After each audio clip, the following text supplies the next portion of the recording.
You are listening to Hmong American Buzz. Let's take the responsibility, the initiative of our lives, and to be able to find some encouragement in us to find that willpower within us, to be able to strive for greatness and to also put ourselves out there to do something for us.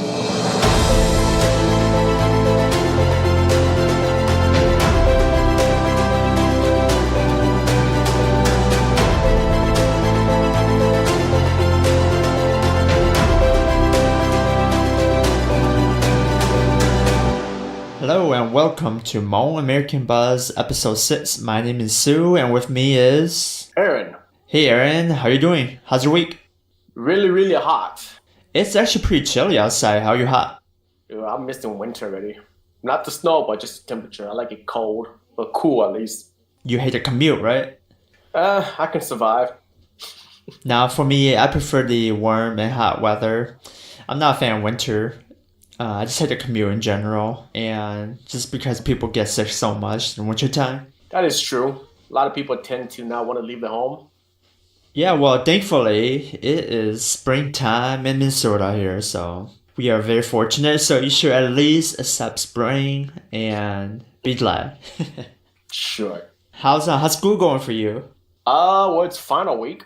And That's a good thing. how you feeling? Not good. Why? Nobody likes final week, that's why. Yeah, that's true. How many tests are you taking? Too many. Always feels like all the teachers like to cram everything last week. And a little frustrating, but hey, you know what? You gotta power through it, right? Yeah, I agree. We've all been through it, right? So, I mean, if we can do it, you can do it too. Speaking of power through, maybe some word of wisdom can help me power through my finals. Yeah, definitely. Well, lucky for you, our special guest today will offer us words of wisdom and motivation. And his name is Calvin Yang. What exactly does Kelvin Yang do?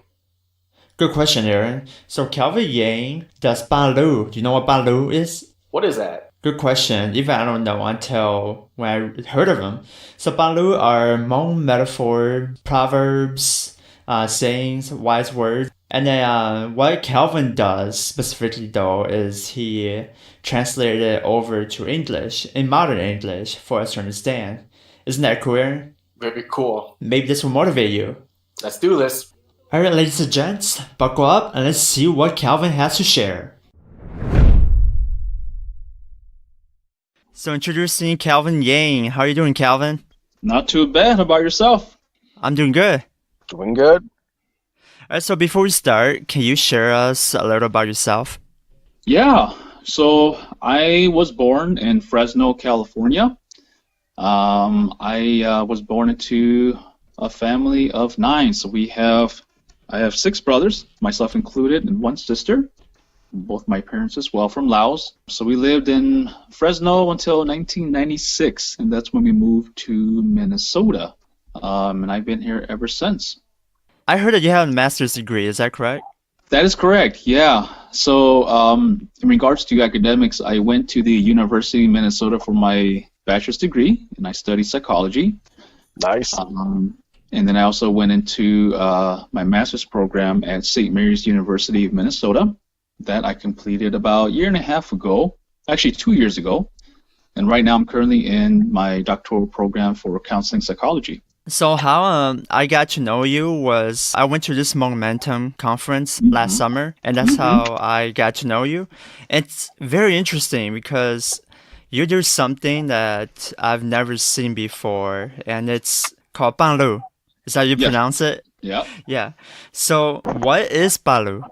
Yeah, great question. So Paaj Lug is it's basically like a particular saying or a proverb, a metaphor, an idiom. I mean, there's so many ways to describe what a Paaj Lug is, but it doesn't really capture what it truly is. But Paaj Lug basically is the best way to capture it would be, like a proverb.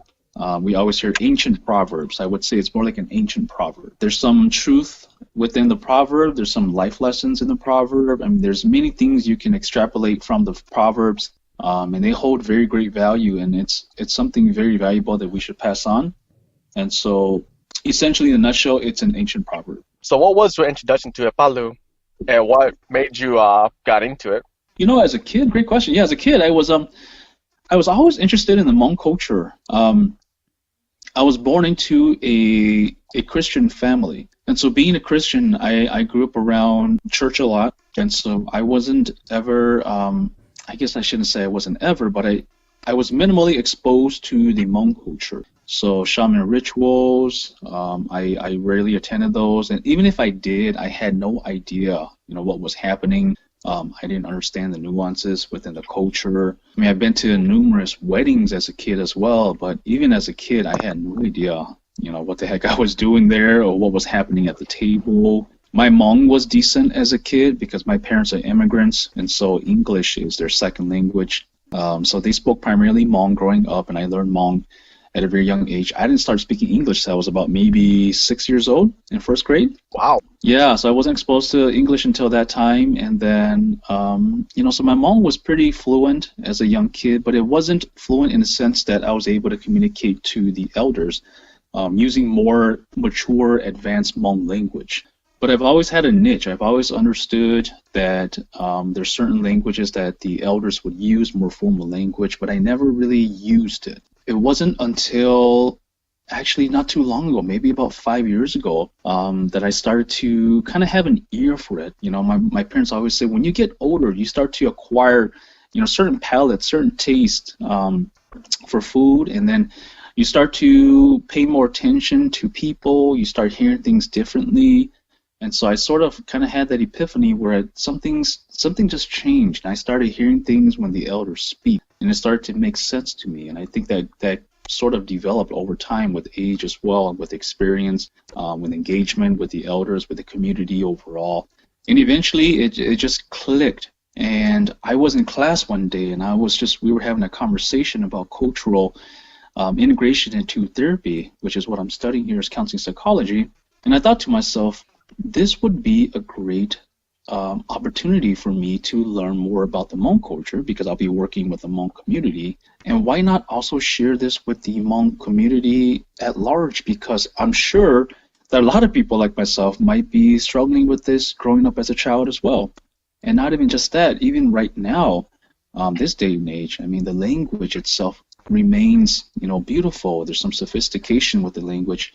Yet sometimes it's really hard to understand because of some of the more advanced and mature language that even people my generation, my age, we still have a hard time understanding. And so I embarked on this journey, and I started recording a video, and I was in my car after class, and I recorded. I shared it on Facebook, and then it just sort of took off. And that was the start of Dictum Dose. So Dictum Dose, what does Dictum Dose mean? Yeah, so it's a very common question, and I get that all the time. And yeah, when you hear the name Dictum Dose, you're scratching your head like, what the heck is this? Dictum Dose, and it makes no sense. So essentially, Dictum Dose it's a two-part word.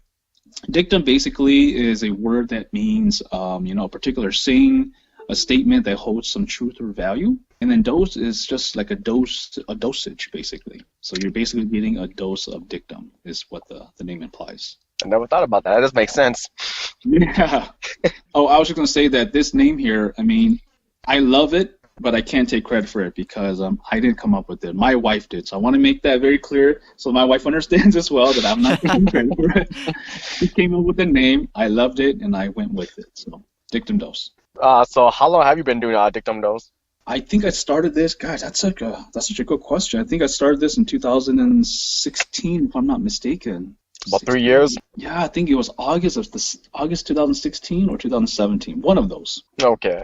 These Hmong proverbs and metaphors that you learned so far, well, first of all, who taught you these Hmong proverbs and metaphors? Yeah, so most of it, I would say, came from my parents. Growing up, they always said things to me using those proverbs, but I never really understood what it meant. I think when they said at the time, I kind of just, shook my head and nodded like as if I understood.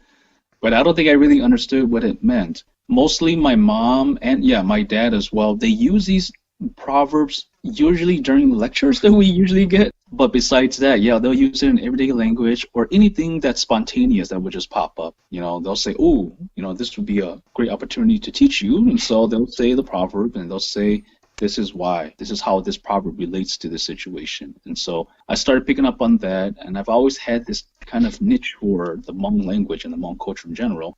And so I started talking to my parents more about that, and I started learning more and more and more from both of them. Yeah, I've seen some of your videos on Facebook, and going back to when you say the older generation, when they use pala on us, it's more of like a lecture, but then you use it more as in a fun way. Yeah. So, when I first heard about it, like I mentioned, the lecture, it was always it was boring, to be honest, when they taught me. Yeah, it's that, and sometimes it feels like they're putting you down for your mistake. Exactly. And it didn't make sense, and I didn't want to pay attention. I didn't want to hear because I felt like, for one, it didn't apply to me. And two, I had no idea what they were saying. And so it was more of a lecture that I didn't want to hear. And so now that I've understood the meaning and the value of these Banglu, I understand how the application works with regards to our life. The videos that I put out, I take out the meaning from the Banglu, and then I apply it to life situations where it fits, and I make it relevant to our current life. Because the Banglu itself has been passed down generationally, and it's been applicable at every generation. At our generation, or in our generation right now, it still remains true, and it's still very applicable. But what about our life right now? Given the context of our current life right now, how does it apply to our life now? Because if they talk about it in a sense where it applied to their lives, the way they grew up, it makes sense within that context. But then in our life right now, with social media, with technology, with the society that we live in, how do we apply it to our lives so that it makes sense within our context? And so I started brewing about that to understand more about the Banglu and how it would make sense in our current life. And so once I understood how it worked, I started sort of designing and developing these ways of how to make it more applicable to our current day and age and to make it relevant to us right now in our society. Keeping the tradition alive while updating it. Exactly. Which a lot of culture they tend to never update any of the tradition. Exactly. And it's really hard for the younger generation to get into it because they have it's so outdated. Why are we still doing this? Yeah, exactly. And culture itself, it's not anything stagnant. It's not permanent. I personally think that culture is very dynamic, and it's also really free flowing. It should be changed according to the context in which you live. There are certain things that are deeply rooted that you wouldn't necessarily change, but there are certain things where you could change in the culture for the best of the community. Definitely. And also to be adaptive of the society that you're in. Which I find is kind of really sad because, especially in the Hmong culture, you kind of notice with every new generation, it's done little by little, just because it's so outdated. So I really appreciate what you're trying to do, try to preserve the culture and tradition while keeping it modern. Yeah, absolutely. I mean, there's certain things in the culture right now that I love, and I hope to continue to pass on to the next generation, to continue with through my kids.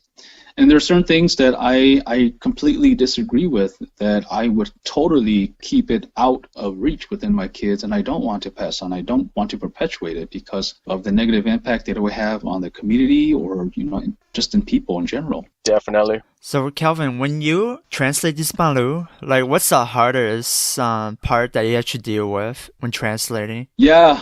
The hardest part about translating this is that English doesn't capture the words in Hmong. So translating from Hmong verbatim into English, it takes away the meaning of the Banglu. And so really trying to keep the integrity of the Banglu is really difficult. To try to find the words in English to capture what the Banglu is trying to say is very difficult. So I try to make it as relevant as possible, and also to maintain the integrity of the Banglu, and then also try to find examples in our current life to make sure that the translation fits that model. And doing that sometimes can take a while to do. I mean, there's certain Banglus that I've heard so many times, like the Banglu, the very first video that I made, The Banglu is 有正无路,有轮后之路. That proverb I've heard so many times. I've heard that one since I was a little kid, since I was a child. And so I can apply that to almost anything because I know it so well. But there's certain proverbs where I have recently learned and I still have to try to really understand how to apply it to life. And so those, while I'm teaching those, I'm also learning myself. So I'm no expert in Banglu. I'm actually learning and teaching along the way. But yeah, the translation into English is very difficult to do, to capture and to maintain the integrity of the Banglu, and then also finding examples to make it applicable. The Hmong culture, we don't really have a dictionary with a lot of the words. Have you ever thought about like writing a book? Yeah, and like translating words and stuff like that? Absolutely. I've considered that. I've also done some research of my own. There's a few, I would say, unpublished manuscripts out there of, very sophisticated Hmong words. I think I've seen a few books. I haven't read it myself, but I've seen it floating around on the internet of Hmong Proverbs as well. Yeah, so there's a few things out there, but in terms of something that's been institutionalized, I don't think I've come across that. Maybe there has been a few, but I have yet to see it, and I've thought about making something out of this. I've thought about making calendars at one point. I still want to do that. I've thought about maybe publishing some books, anything to try to help preserve, the language or the culture as much as possible. Do you have a Banglu that you can share on top of your head with us? I'll share one that I think this was probably the second video that I made. The Banglu is lo chang jinju lo chang tang yule otle no yang lo chang jinju or lo o jinju lo o tang yule otle hao jo.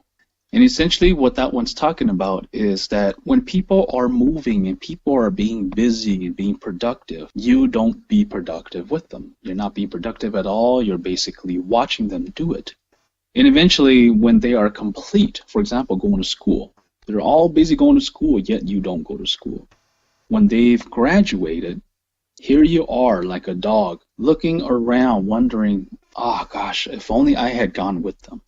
If only I had gone with these people to school, to go through 4 years of college or whatnot, right now I'd be on that stage as well, walking across that stage, being handed my diploma or being handed my degree and also shaking hands and taking pictures. But here I am just wondering and wishing that I would have done it. So what does this proverb teach us? The proverb teaches us that when we see people doing things, we should also be busy ourselves. Let's take the responsibility, the initiative of our lives, and to be able to find some encouragement in us to find that willpower within us, to be able to strive for greatness and to also put ourselves out there to do something for us. Because there's so many people doing things, and sometimes I get that we are down. There are times where we have certain trials and tribulations that will hold us down. But we all share the same willpower. Everybody has it in them. And so for us to sit and to ponder about what to do while watching them, we're really wasting our time. Instead, we should be out there doing something, exploring, experiencing, talking to people, trying new things, because we all have something to complete in life. We all have some type of meaning that we're searching for in life. And so instead of sitting back and watching other people be busy, we ourselves need to be busy. We need to be out there and doing things as well, because time is limited and time is not our friend. So we should be out there trying to achieve and strive for greatness and accomplish those goals that we've set for ourselves. I like that Banglu a lot because it's taught me a lot about trying to not be complacent with where I'm at, but to keep going forward, to keep moving up. Because that mountain that I've climbed, even though I've reached the peak, there's another one I'm going to climb again. And I have to continue to move forward with life, and I encourage everybody to do the same. Keep moving and don't ever feel complacent, because when you do, you're not really moving on anymore, you're not accomplishing anything anymore, and you're going to feel this sense of, this void, like there's something else I'm missing all the time. And I hope that people can have that fire burning, that continue burning fire in them to really help them to strive for greatness. Wow, that's deep. Yeah, that is really deep. That's like a lot of stuff from like 2 to 3 sentences. Yeah. You just That's the beauty of the Banglu, is that it's really short sometimes, but when you really extrapolate the meaning inside the Paaj Lug and what the Paaj Lug is trying to teach you, it's so applicable in so many aspects of our lives that sometimes I think about it, I'm like, wow, why aren't these things published? Why aren't these being used in other places? Because there's so much beauty, it's so rich in meaning and value that we should use these and to teach other people, to share with other people as well, because we pass these things down orally, and traditionally Hmong people, everything's always been passed through talk. It's always been oral transitions. And so how do we find a way to pass these down generationally and to keep it on paper and to keep it on, to even record it or to do something? That's sort of the reason why I created Dictum Dose, is that this is my platform to sort of preserve it in a platform where people can access. And instead of just me orally passing it individually or to groups, people can access it. With technology nowadays, this will help me and help our community to also preserve what it is that we have, the culture, the language, these Paaj Lug. There's so many things that we could do with technology nowadays, and so I'm using this as a platform to really preserve it. So Calvin, do you do a lot of seminars on your free time too, or is this just every now and then? Yeah, so Sue, are you talking about HCon? Momentum. Momentum. So it's HCon at Metropolitan last summer. Okay, yep. Yeah. So that was at HCon at Metropolitan. Yeah. So I think that was the first time that I spoke in front of a crowd that large. Oh.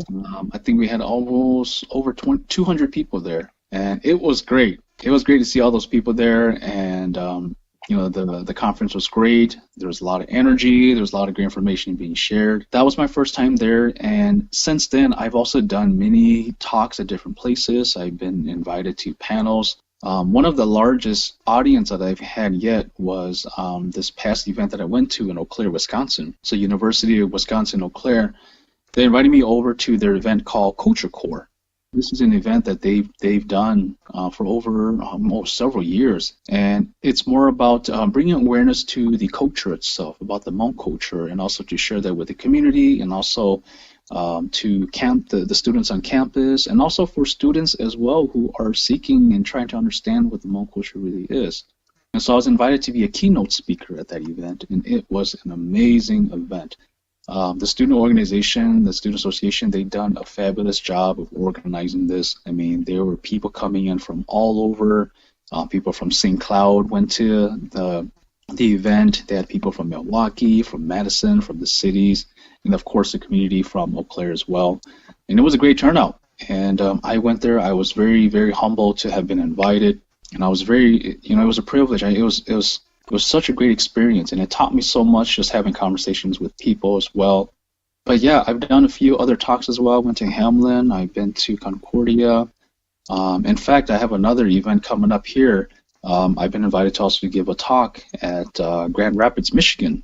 So with Asian Heritage Month coming up here, I've been invited to go and give a speech there as well. So yeah, I've been moving around since, and it's been a blast. Nice. Calvin, shifting on to more the cultural aspect, what does it mean being Hmong to you? That is an awesome question, because that's a question that I personally have wrestled with for a very long time.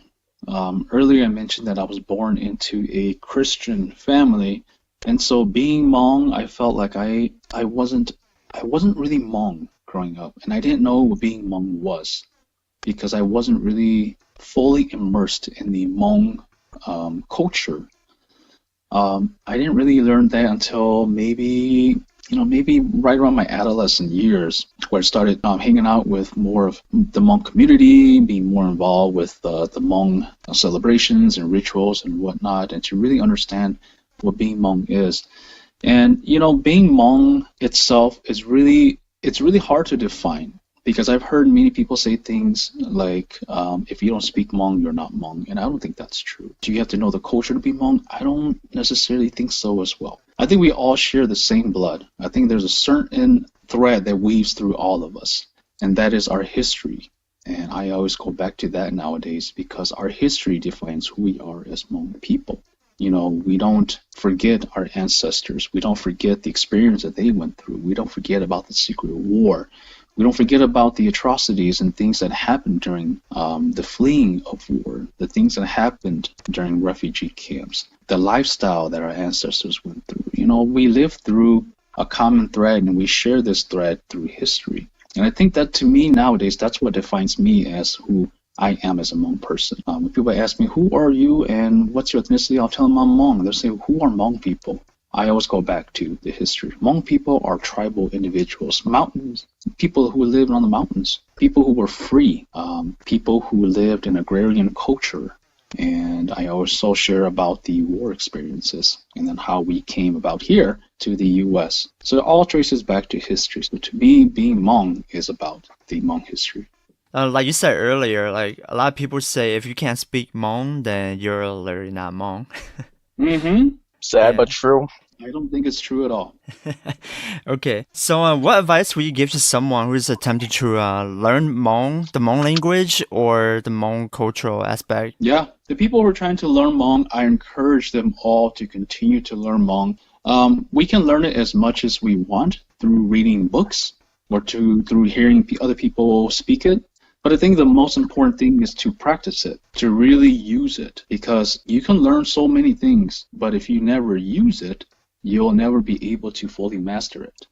So I encourage people to continue to speak, even if it's broken Hmong, you know, even people who speak broken English, they still speak it. If it's broken Hmong, continue to use it anyways. For the people who are fluent in Hmong, I also have something to say to that too, is that we should be encouraging of the people who don't speak Hmong. And when we see people speaking Hmong, broken Hmong, for example, we should not be belittling them or putting them down or teasing them, but yet we should encourage them to continue to speak it.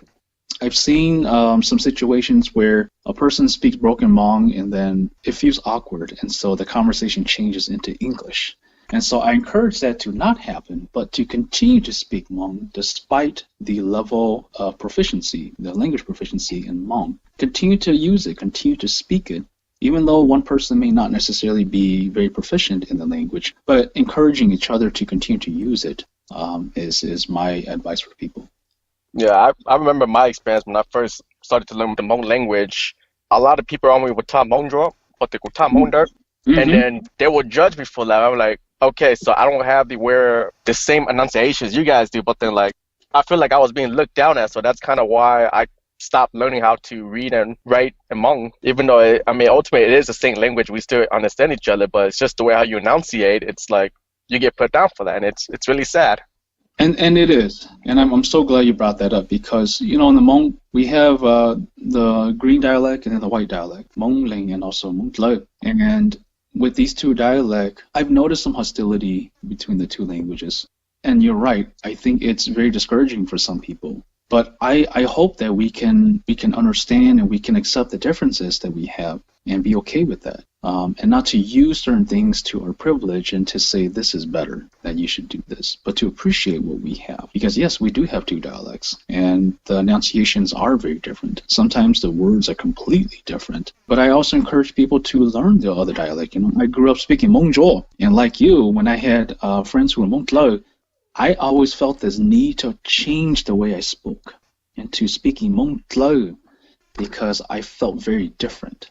Yes. And if I didn't speak Hmong Lug, it just felt like, oh, like I'm an outsider. I feel like I'm the different one. And so I had this pressure to always change and speak Hmong Lug. But growing up, I wasn't good at it. And so I would say things that I thought were right. So I'll say things like, so the word tala, tala meaning store. I would think that in Hmong Lug it would mean talia, so I'll say talia, but it's not really talia. And you get that look.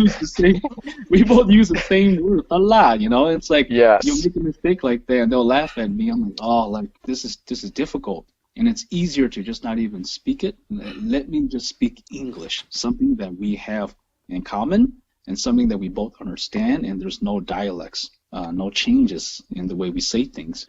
And so, yes, I was very discouraged growing up. But it came to a point where I felt that I need to learn my dialect because this is who I am and this is what I grew up speaking, and to really appreciate it. And I encourage people to do that as well. So if you speak the white dialect, continue to learn that, to be proficient in that. And at the same time, learn the green dialect as well.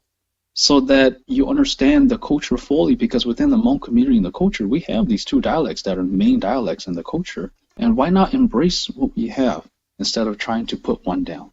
To be honest, I have a broken Hmong as well. But I mean, no, it's really motivating to hear that from you because, like Aaron said earlier, people put you down from time to time and make fun of you, especially a broken Hmong. Yeah. Yeah. Thanks for that piece of advice. Yeah, you bet. Oh, Sorry. so I got a couple fun questions I want to ask you. Sure, go for it. So when I think of Pila, I think of Mekong, like those position. Do you ever see yourself doing that? Yeah, so I've done it once. Like I noticed the way I go to Mekong, you had to talk really fast. Are you there right now? Not quite, to be honest. I know the words, Yes. and I can say the words, but I don't know the entire process. So there's certain things that I know how to say.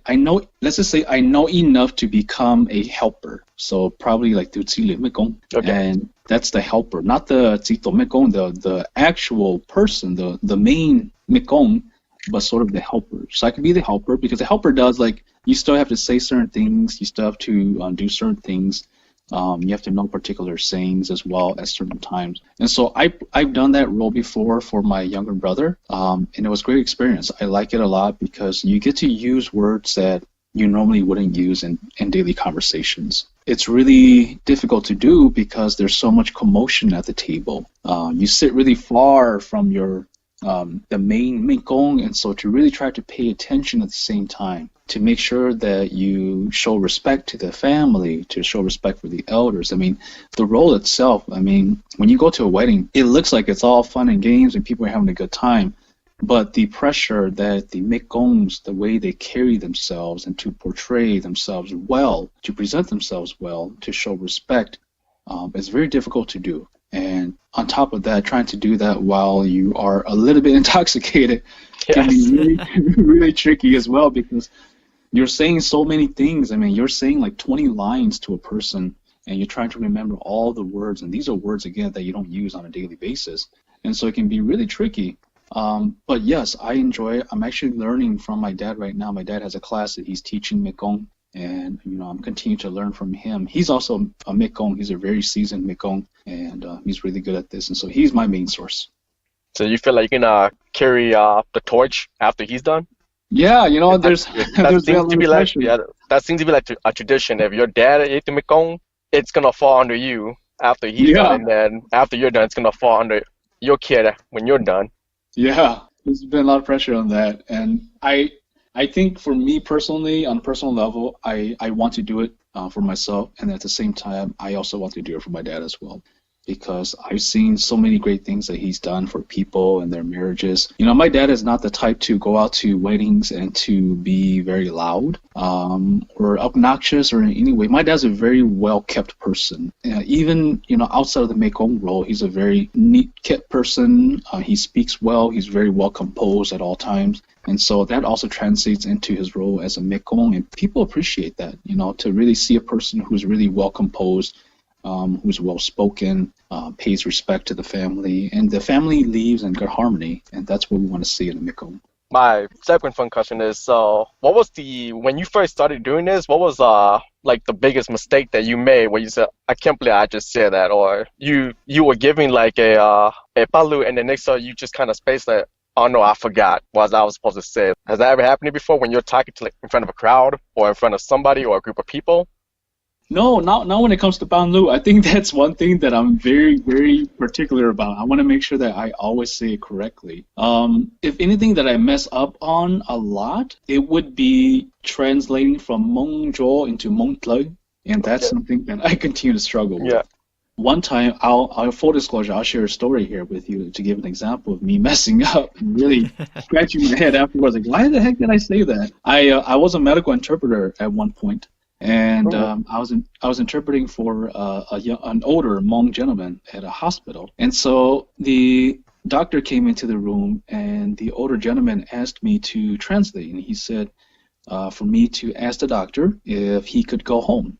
And so I translated, and I asked the doctor, can he go home? And the doctor says, no, actually, he cannot go home yet, but maybe we'll see later on at night if you could go home. And so I interpreted that back to him, and I told him that he couldn't go home now, but at night he could go home. So what I said was, 景仔, doctor hata chito mongje la chito ni chito ka ko mongje ta shi in you ki chong da cho ko ma do sha go da mongje. And so I said chong da, and I was like, I didn't even catch myself in the moment that I said that.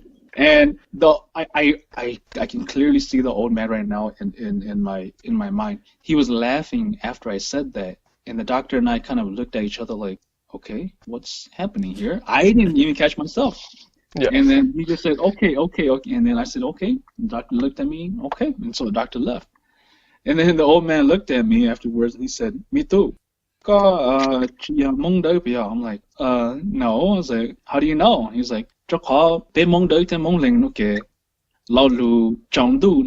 say the same word. And so I started laughing, like, oh my goodness, what did I say? He's like, I'm like, oh my goodness. So I'm like, so I had a conversation with him that night. I stayed with him the whole entire night, and we were just talking about Mong Tlai and Mong Zhou and some of the words that, Mong Tlai would say that Mong Ling wouldn't use, or Mong Ling would say that Mong Tlai wouldn't use, and some words that we shared together.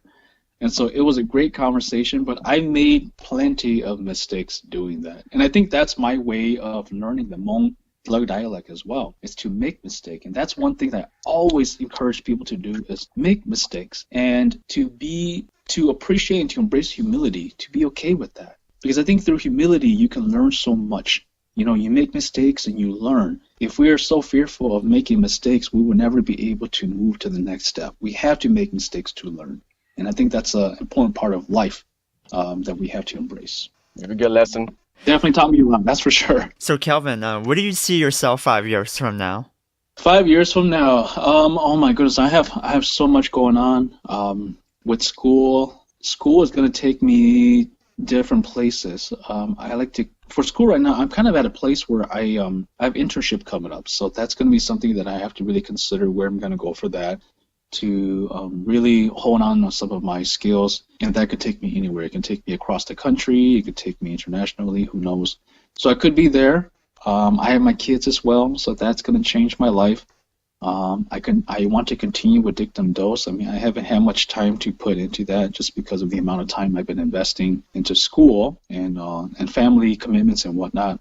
But eventually in 5 years, I think what I want to see is for me to be able to first graduate and get my degree, and to be able to give back to the community, to help the community, to help and work with underserved, underprivileged populations, privileged populations. So it could be anybody from very diverse ethnic backgrounds. And then I also want to continue with Dictum Dos. I think that's something that I've picked up, and it's always been a fire that's been burning in me, is to continue to teach and to talk about these proverbs or just culture in general. And what I ultimately want to do with Dictum Dos too is to be able to connect with other cultures and to learn from other cultures, to learn the similarities with other cultures or what are the differences, and to really experience that and to really find some ways to connect some of these things and these pieces together to find out the commonality of humanity, like who are we as people in this world and how do we connect, where do we differ.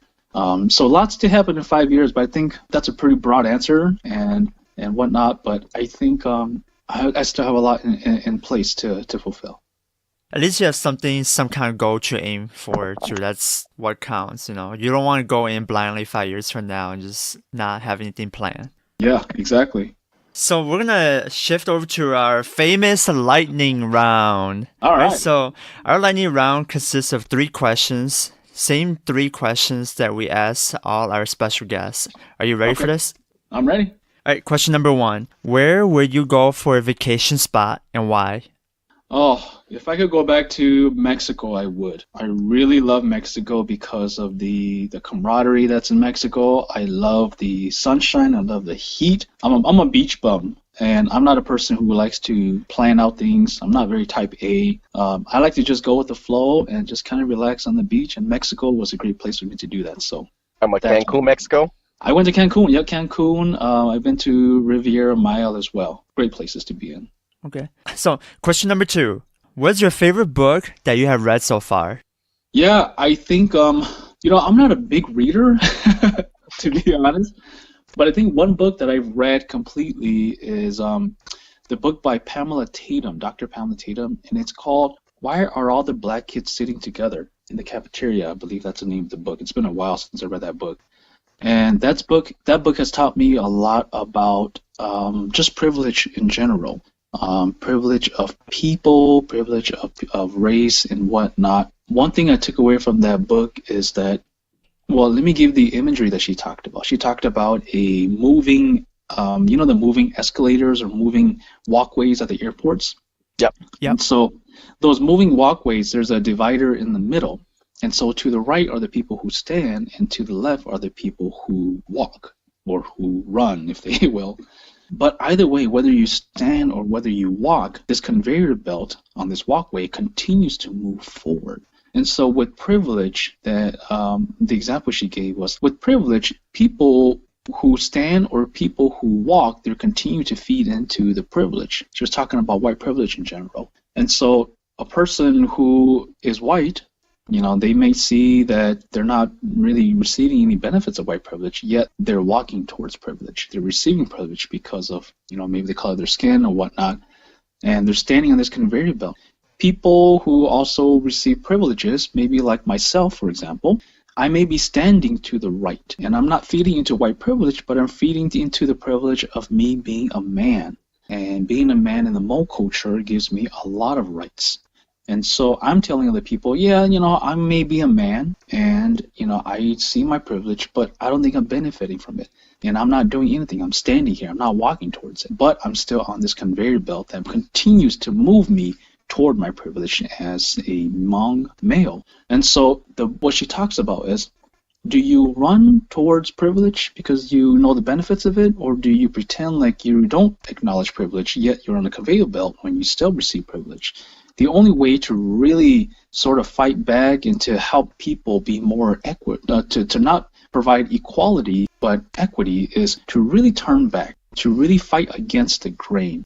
And how do we do that so that we can bring each other up? And I understand that metaphor so well, and I like it so much because that's so applicable to Hmong culture, where what can we do? What can I do in my power, my dominance, my privilege to help the community grow and to advance together as a community? What can I do to help my sisters, to help my daughters, to help the women in our community to also reach their full potential, to have the same sort of privilege that I do as a Hmong man in the culture? So definitely that book has taught me a lot. All right, I did hear about that book a while back too. We're going to definitely check that book out as well. Yeah. So question number 3, what is one thing that you cannot live without? Oh, there's so many things. You have to pick only one? Yeah, only one. I'm going to have to say rice. I know that's very cliche, but it has to be white rice. I tried dieting so many times, so often, and try to give up white rice, but I cannot live without rice. It's a must-have. It's a staple of all meals, so I have to have. I concur. Yeah, same here. Can't deny. Oh, yeah. So, Calvin, where or how can people reach you? Yeah, so they can reach me on my Facebook page on Dictum Dose.